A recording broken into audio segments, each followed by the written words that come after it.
Ravi Prakash Siliconandhra hospital Kuchipudi super speciality వైద్య సేవలు పూర్తిగా ఉచితం.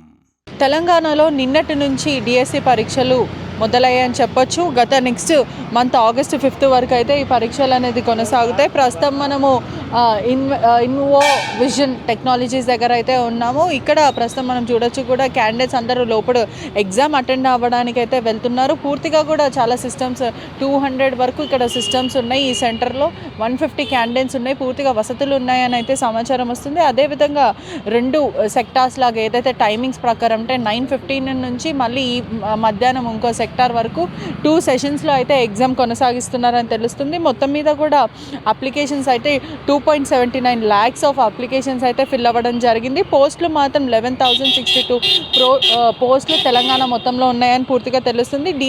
డిఎస్సి ఎగ్జామ్ కూడా పూర్తిగా ఆన్లైన్లో సిస్టంలో వీళ్ళు అటెండ్ అయ్యే కనిపిస్తుంది. అదేవిధంగా 2017 నుంచి కొన్ని ఏళ్ళ తర్వాత మళ్ళీ ఇప్పుడు డిఎస్సి పోస్టులు పడడం జరిగినాయి. అదేవిధంగా టోటల్ పోస్టులు మాత్రం 11,062 టీచర్ పోస్టులు అంటే టీచర్స్ కోసం పోస్టులు అయితే కేటాయించారు. అదేవిధంగా 2,629 స్కూల్ అసిస్టెంట్ పోస్టులు, అదేవిధంగా లాంగ్వేజ్ స్కాలర్స్ ఏదైతే లాంగ్వేజ్ టీచర్స్ ఉంటారో 727 లాంగ్వేజ్ స్కాలర్స్ ఉన్నారు. అదేవిధంగా 182 పీఈటీ టీచర్స్, అదేవిధంగా 6,508 ఎస్జిటిఎస్ స్పెషల్ ఎడ్యుకేషన్ కోసం టీచర్స్, 220 స్కూల్ అసిస్టెంట్స్, అదేవిధంగా 796 ఎస్జిటి పోస్టులు మొత్తం ఫిల్ అవ్వడం అయితే జరిగింది. పూర్తిగా అయితే 7 గంటల నుంచే సెంటర్కి అయితే అలౌ చేస్తున్నారు. ఒకసారి సెంటర్ మేనేజ్ చేసే వాళ్ళతో మాట్లాడే ప్రయత్నం చూద్దాం. బ్రదర్, అంటే మార్నింగ్ ఏ టైం నుంచి లోపలికి అలౌ చేస్తున్నారు? ఎగ్జామ్ షార్ప్గా ఎన్ని గంటలకు స్టార్ట్ అవుతుంది?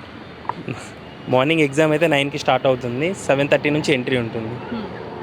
9 o'clock గేట్ క్లోజ్ ఉంటుంది. షార్ప్ 9 లోపు ఎవరు వచ్చినా పంపించేస్తారు. 9 తర్వాత ఎవరైనా వస్తే అలా 1 నిమిషం అయినా కూడా అలా 1 minute లేట్ అయినా పంపించారు. ఎవరు ఇక్కడికి వచ్చినా షార్ప్ 9కి పంపించలేరు. 9 లోపే ఎవరైనా ఎంట్రీ ఉంటే. అంటే భారీ బందోబస్తు కూడా ఏర్పాటు చేస్తారు, ఎటువంటి అవాంఛనీయ ఘటనలు జరగకుండా. నిన్నటి నుంచే మొదలయ్యాయి కాబట్టి నెక్స్ట్ మంత్ 5th ఆగస్ట్ వరకు ఎగ్జామ్స్ ఉన్నాయి. అంటే ఇక్కడ ఎట్లుంది అట్మాస్ఫియర్? అంటే ఏదన్నా గొడవ చేస్తే కానీ లేకపోతే ఇట్లా ఏదైనా స్టూడెంట్స్ ఆర్గనైజేషన్స్ అలా ఏం లేదు మేడం, అంతా బాగానే జరుగుతుంది. బందోబస్తు బాగానే ఉంది. నిన్న బాగా మందే వచ్చారు పోలీసులు, ఈరోజు కూడా అలాగే వచ్చారు. బాగా సెక్యూరిటీ టైట్గా ఉంది. ఎవరిని బయట వాళ్ళని లోపలికి వెళ్ళనివ్వట్లేదు. అందరికీ చెక్ చేసే లోపలికి పంపిస్తున్నారు. అంటే ఇటువంటి మాల్ ప్రాక్టీస్లు కూడా కొన్ని జరుగుతాయి కదా, సిస్టమ్ నుంచి సిస్టమ్ చూసి క్వశ్చన్ పేపర్ ప్యాటర్న్ మొత్తం ఒకటేలాగా వస్తుందా, షఫిల్ అయ్యి వస్తుందా? జంబ్లింగ్ ఉంటుంది. పక్కన వాళ్ళకి వీళ్ళకి సంబంధం లేనట్టుగా వస్తుంది క్వశ్చన్ పేపర్. 1లో ఒకరు రాస్తుంటే సెకండ్లో వేరే వాళ్ళకి వేరే క్వశ్చన్ పేపర్ ఉంటుంది, థర్డ్లో వేరే ఉంటుంది. జంబ్లింగ్ ఉంటుంది. అందరికి ఇట్లా మాట్లాడుకోవడం ఇవన్నీ కూడా ఎంకరేజ్ ఉండదు. కెమెరా లైవ్ వెళ్తుంది. ఎవరైతే కండక్ట్ చేస్తారో ఎగ్జామ్ పక్క నుంచి వాళ్ళు అబ్జర్వ్ చేస్తారు. ఇక్కడ నుంచి ఇక్కడ ఒక సీసీటీవీ ఆపరేటర్ ఉంటుంది, అతను చూస్తారు. మొత్తం చాలా ఎటువంటి వసతులు ఉన్నాయంటే ఒక సుమారు 3 గంటల సేపు వరకు కూర్చుంటారు. ఎంతసేపు కూర్చుంటారు? ఎటువంటి వసతులు? వాటర్ కానీ లేకపోతే వాటర్ అన్ని ఫెసిలిటీస్ ఉన్నాయి. వాష్రూమ్స్ కూడా లోపలే ఉంది. ఒకవేళ బయటికి వచ్చినా కూడా వాళ్ళకి టైం బ్రేక్ అనేది ఒక ఫామ్ ఉంటుంది, అది ఫిల్ చేసి వెళ్ళాలి లోపల. ఆ ఫామ్ ఎంతసేపటి లోపల రావాలా? వాష్ చేసేయాలి. వాళ్ళకి జస్ట్ 2 minutes 1 minute టైం ఉంటుంది. ఎంతసేపు వెళ్తున్నారు కూడా టైం నోట్ చేసుకుంటారు. దాన్ని బట్టి కూడా రిజల్ట్స్ ఉంటుండొచ్చు. అంటే వాటర్ ఫెసిలిటీస్ అంతా అక్కడే అలా ఎవ్రీ క్యాబిన్కి ఒక వాటర్ బాటిల్ ఉంటుంది. పూర్తిగా కూడా వసతులు అయితే ఏర్పాటు చేశారు. మొత్తం మీద కూడా మనకి ట్రాఫిక్ కూడా చాలా స్మూత్గా, ఎటువంటి అవాంఛనీయ ఘటనలు జరగకుండా భారీ బందోబస్తులు కానీ ఎటువంటి గొడవ జరగకుండా ఎగ్జామ్ సాఫీగా అయ్యేటట్టు కూడా మనకు అనిపిస్తుంది. ఇంకా లోపలికి క్యాండిడేట్స్ అయితే వెళ్తున్నారు. ఇప్పుడు 8:40 ఇంకా 9 వరకు అలౌ చేస్తామని చెప్తున్నారు. 8:40 వరకు అయితే క్యాండిడేట్స్ని అలౌ చేసే అవకాశాలు ఉన్నాయి. ఇక్కడ మనతో పాటు క్యాండిడేట్స్ పేరెంట్సే కానీ లేకపోతే కుటుంబ సభ్యులు కూడా వెయిట్ చేయడం అయితే జరుగుతుంది. ఒక్కసారి మాట్లాడే ప్రయత్నం కూడా చేద్దాము. ఎంత ఎగ్జామ్ అయిపోయే వరకు వెయిట్ చేస్తారా ఇలానే? అవును మేడం, ఎగ్జామ్ అయిపోయే వరకు వెయిట్ చేస్తాం. మీ కుటుంబంలో ఎవరు రాస్తున్నారు? మా భార్యను తీసుకొని వచ్చినామండి. రాత్రి తీసుకొని వచ్చినాము. రాత్రి రైల్వే స్టేషన్లో పండుకున్నాము. పొద్దున్న లేచి ఇక్కడ తీసుకొని వచ్చినాం. అంటే నెక్స్ట్ మంత్ 5th వరకు ఉన్నాయి కదా, అంటే మళ్ళీ ఎక్కడ ఉంటారు? మళ్ళీ ఎగ్జామ్స్ ఉంటాయి కదా. నెక్స్ట్ మంత్ ఎగ్జామ్ వరకు అంటున్నాం మేడం. మాకు ఇది ఒకటే ఎగ్జామ్ ఉంది మేడం, ఒకటే ఎగ్జామ్ ఉంది. ఈ మంత్ ఒకటే ఉంది కాబట్టి ఉంది మేడం. 5th వరకు ఉందని తెలుసు. అంటే చాలామంది చాలా ఊర్లకి వెళ్ళి వస్తారు, హైదరాబాద్కి వచ్చి రాస్తారు. చాలామంది ఇబ్బందులు పడుతున్నారు మేడం, ఎందుకంటే వర్షం ఉంది. చాలామంది ఇంకా ఏంటంటే సరిగ్గా చదువుకోలేదు, చదువుకోకుండా ఇబ్బందులు పడుతున్నారు. సడన్గా ఎగ్జామ్ ఉంది, చదివని చదువుతో వాళ్ళు పోతురు, లోపలికి పోతురు అంటే పోతురు, మాతోని బాధతోనే లోపలికి వెళ్ళిపోతారు తప్ప కానీ సంతోషంగా మేము ఎగ్జామ్ రాసామని వెళ్తలేరు వాళ్ళు. చాలా బాధపడుకుంటూ వెళ్ళిపోతారు మేడం. దేనికోసం అంటే వసతులు లేకనా? వసతులు ఏమీ కాదు మేడం, ప్రభుత్వం ఏంటంటే సరైన నిర్ణయం తీసుకోలేదు. వాళ్ళు ఏంటంటే రెండు మూడు వారాల సంది ఏంటంటే డిఎస్సి పోస్ట్పోన్ చేయాలని చెప్పేసి చేస్తున్నారు. వాళ్ళకు 4 నెలల రోజులు సమయం ఇస్తే వాళ్ళు మంచిగా చదువుకొని ప్రభుత్వం కూడా మంచి పేరు వస్తుండే. ఇప్పుడు ఏంటంటే ప్రభుత్వం మీద ఏంటంటే దానికి తగిన మూల్యం ఏంటంటే చెల్లించుకోక తప్పదు మేడం. అది అంతే. ఇంతకుముందు అడిగిన ప్రశ్న కూడా నెక్స్ట్ మంత్ వరకు ఉన్నాయి కదా, మీ కుటుంబంలో ఇంకెవరైనా రాస్తున్నారా?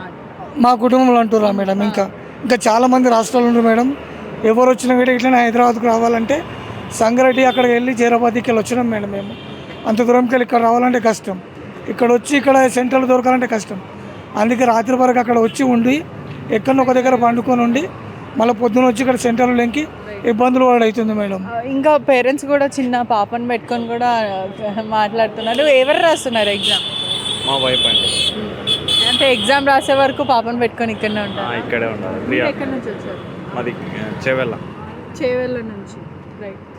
అంటే కుటుంబంకి సంబంధించిన వాళ్ళు మోస్ట్లీ టీచర్స్ పోస్టులు అనేది లేడీస్ ఎక్కువ మంది ఉన్నారు కాబట్టి ఎగ్జామ్ అయ్యే వరకు 3 గంటల వరకు ఇక్కడనే ఉంటాము అని చెప్పడం జరుగుతుంది. నెక్స్ట్ మంత్ August 5 వరకు ఎగ్జామ్స్ అయ్యే అవకాశం ఉంది. అదేవిధంగా ఒక కుటుంబం నుంచి డిఎస్సి పోస్టులు ఒకలే కాకుండా చాలామంది రాసే అవకాశాలు కూడా కనిపిస్తున్నాయి. ఇప్పుడు మనం మాట్లాడినట్టే జనరల్లీ ఒక ఇంట్లో నుంచి ఒకలే కాకుండా చాలామంది రాస్తున్నారు. అంటే తెలిసిన అక్క చెల్లెలే కానీ లేకపోతే కుటుంబానికి సంబంధించిన వాళ్ళు పూర్తిగా అని కూడా తెలుస్తుంది. మొత్తం మీద అయితే ఎటువంటి అవాంఛనీయ ఘటనలు జరగకుండా డిఎస్సి ఎగ్జామ్స్ నిన్నటి నుంచే స్టార్ట్ అయ్యాయి కాబట్టి పూర్తిగా అంటే గత కొన్ని రోజుల ముందు కూడా చాలా ఉధృత వాతావరణం కనిపించిన ఒకవైపు గ్రూప్ 1 ఎగ్జామ్స్ పోస్ట్పోన్ చేయాలి, ఇంకోవైపు డిఎస్సి ఎగ్జామ్స్ కూడా పోస్ట్పోన్ చేయాలని ధర్నాలు ఎన్నో పోరాటాలు చేయడం జరిగింది. అవన్నీ కాకుండా షెడ్యూల్ ప్రకారమే ప్రభుత్వము ఎప్పుడు డిఎస్సి ఎగ్జామ్ రిలీజ్ డేట్ చేసిందో ఆ టైంకే నిన్న ఎగ్జామ్ స్టార్ట్ అవ్వడం కూడా జరిగింది. అదేవిధంగా మనం చూడొచ్చు కూడా విజువల్స్లో ఎటువంటి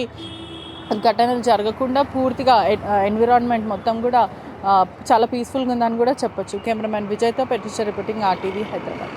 మరిన్ని వీడియోస్ కోసం ఛానల్ ని సబ్స్క్రైబ్ చేయండి, లేటెస్ట్ అప్డేట్స్ కోసం వాట్సాప్ ఛానల్ ని ఫాలో చేయండి అండ్ లింక్ డిస్క్రిప్షన్ లో ఉంది.